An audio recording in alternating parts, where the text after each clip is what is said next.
Hi, we're Team Castronova, and welcome to our TV show, When an Investment Goes South.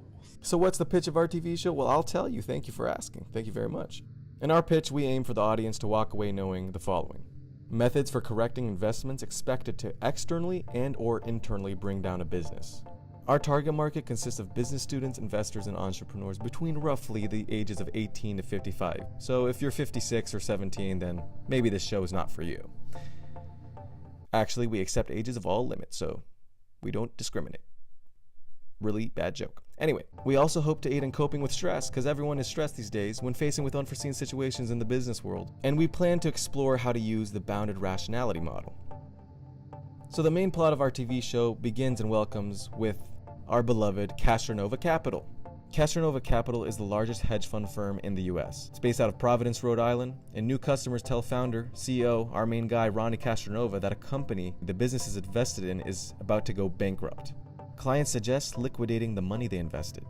Similarly, if money is pulled before the business goes bankrupt, it's gonna seem suspicious to the SEC, and he could serve time in jail for insider trading. Drama. So a quick short overview of what goes on in our TV show is Ronnie Castronova runs a state-of-the-art hedge fund firm that employs some of the sharpest individuals that graduated from schools such as Harvard, UCLA, and you'll already know, University of South Florida. Some of these people may portray a typical high-functioning business person as seen on The Wolf of Wall Street. Some individuals may seem like just an average Joe. They have different personalities, but they have a few traits in common, such as being creative and very competitive. As the company continues to grow with an overwhelming amount of success, the employees begin to let it get to their heads. So just like their bank accounts are getting bigger, their heads were getting bigger. They start becoming greedy and focusing only on results while they pay less and less attention to ethical standards. They start to lose track of the bigger picture even as their clients are more than satisfied with their work. Some individuals want to speak their mind about the lapses in ethics, but due to the fact they are more than content with the amount of money they are making, they're hesitant. Towards the end of the story, Castronova Capital is stuck between a rock and a hard place. Ron is given the news that a company he has a large position in is in financial distress, and he has to act soon, but also to take into account the consequences of each decision he makes. Ronnie does a lot of soul searching during the process because his heart has been changed by the amount of success and greed he has grown to, and he finds himself conflicted. The storyline. Ronnie and his team face several challenges, internally and externally, to stay on top of the competition. It's up to Ronnie to fix the internal and external factors that are threatening the firm. What strategies should he implement? What do his evaluations tell him? Is he more worried about his clients and his reputation than going to jail and leaving his family behind? How can Ronnie and his crew collaborate and use creative thinking processes to find solutions to all the problems he is facing while also pleasing everyone involved? Well, stay tuned. Welcome to our four main characters of our TV show. Ronnie Castronova, Amanda Castronova, Tommy, and Paul. Ronnie, our main guy, is a husband and father of two sons and was born and raised in Providence, Rhode Island. He's the founder and CEO of Castronova Capital, a hedge fund based out of Providence. His firm previously invested in a company that Ronnie has just learned is going to lose a lot of its value and have its stock price drop precipitously. That means that the stock price is about to explode and go down, and he's gonna lose it all. He's gonna lose that money. They say that money don't buy happiness, but did you see his face? Look at that smile. It's about to go away. He about to lose it. The lower stock price will result in a $750 million loss that will be suffered by the company and their clients. Ronnie now is faced with the risk of potentially facing insider trading charges should he decide to pull out of his client's money. On the other hand, he could lose his job and way of life if he does nothing and his clients lose their money. Our second character is Amanda Castronova, Ronnie's wife. Amanda Castronova is the CFO of Castronova Capital and the mother of their two sons. She, like Ronnie, was born and raised in Providence, where she met Ronnie at the community college. While she prides herself in how much she cares for her clients, she always puts what is best for her family first, no matter how it could affect others. Our third character is Tommy. He's the CEO of a large company and regularly does business with Ronnie Castronova. He's not only a client of Ronnie's, but also a close friend. To maintain the relationship, Ronnie and Tommy play a round of golf in order to take a well-deserved break from their responsibilities. I mean, anyone could use that, right? During their last golf outing, Tommy revealed what he knew about the company heading for disaster that Ronnie was heavily invested in. While he knows the potential risks of insider trading, Tommy discloses this information to Ronnie anyways to show he only wants the best for him and his friend. Our fourth character that everyone should watch out for is Paul. Don't mess with Paul, that's all I'm saying, because Paul is an employee of the SEC. His primary job and personal goal is to take down high-ranking officials who commit blue-collar financial crimes, but do not get prosecuted due to their status and political ties. The purpose of his position at the SEC is to maintain the integrity of free markets and bring those individuals to justice who would normally be out of reach. Paul, my man, he be doing it. He's getting it. He's making sure anyone that mess with him gets destroyed. As for the episodes, episode 1 is planning an organization. Ronnie comes home after playing a round of golf with Tommy and learning that a company he invested a lot of his clients' money in is going bankrupt. He appears distraught and confides in his wife about what is happening. Honey, we're in a bad situation. Remember the Drone R company that I was excited about and invested a lot of our clients' money into? Well, Tommy just told me they're about to file for bankruptcy. This could mean losing my clients and almost $750 million and potentially losing my job. Amanda says, why don't we just sell all the stock in the company and make as much of their money back as possible? If we sold all the stock a week before they filed for bankruptcy, the SEC would start an investigation. If they found out that I had knowledge of the bankruptcy before it occurred, it could be indicted for insider trading. Even if I am not caught by the SEC, selling all the stock would violate the company's code of conduct, and I will more than likely lose my job if it comes out. What about if you kept the stock and let everything play out?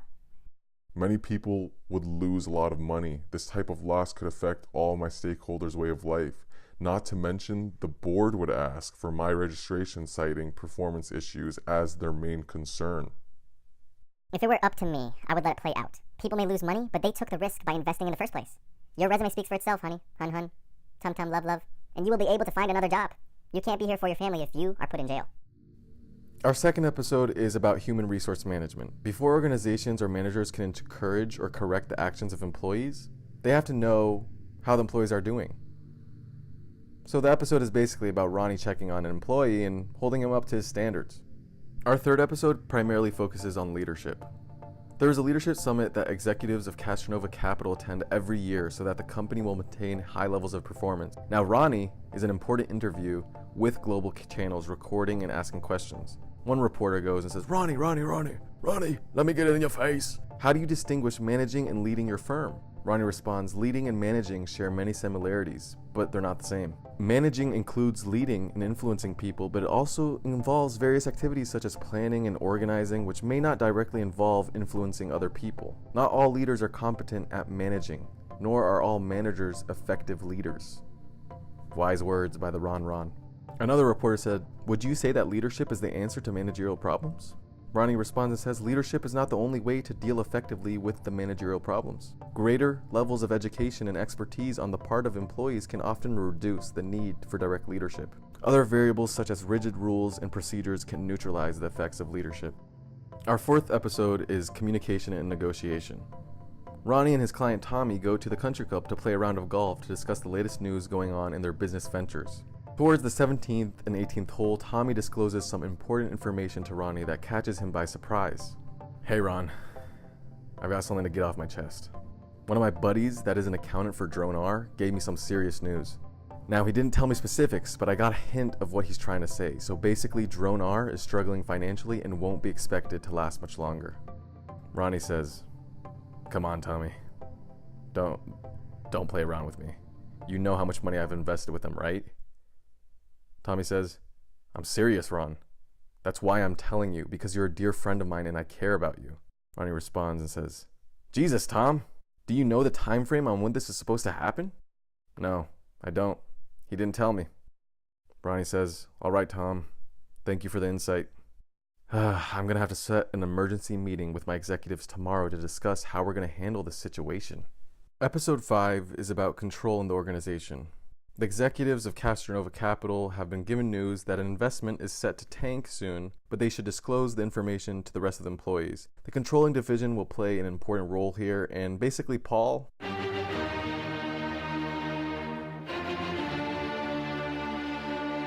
yeah, we're gonna have to watch out for him. In episode 6, there's a focus about group decision making.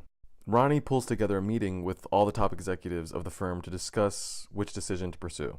Ronnie says, Look, upon further evaluation, it is my belief that the company DroneR is no longer a profitable option for our clients. Despite the potential rumors of its state, I believe it's in the best interest of our clients and this company to pull out assets from DroneR and salvage what money we can. While this may alarm the SEC, the magnitude of consequences of this decision are potentially severe. I believe the probability of effect of this decision will cause minimal to no damage to our company, its employees, and its clientele. Amanda says, while I agree this company is no longer profitable, the decision to commit insider trading is unethical and illegal. This choice would put the entire company at risk and potentially wipe away all the hard work put into build this company. Ronnie says, pulling all the stock would jeopardize the company. You're right on that. However, if we lose our clients, this amount of money, no one will invest with us again, and the company will tank either way. At least with this decision, only a few will face any consequences and we can minimize and hit our vast clientele base. Not to mention, this is the only avenue where we save our clients money and have the potential to come away from this unscathed. My decision to pull the money is final. So to bring it back full circle, in episode 7, we focus on evaluating the process. As we said, Ronnie was faced with a dilemma when he hears insider information about a company he has invested his client's money in is about to go bankrupt. As the CEO of the hedge fund, he has to use managerial strategies to make a decision while navigating the high stress and high risk that he is presented with. So that's our group, that's our episode. When an investment goes south.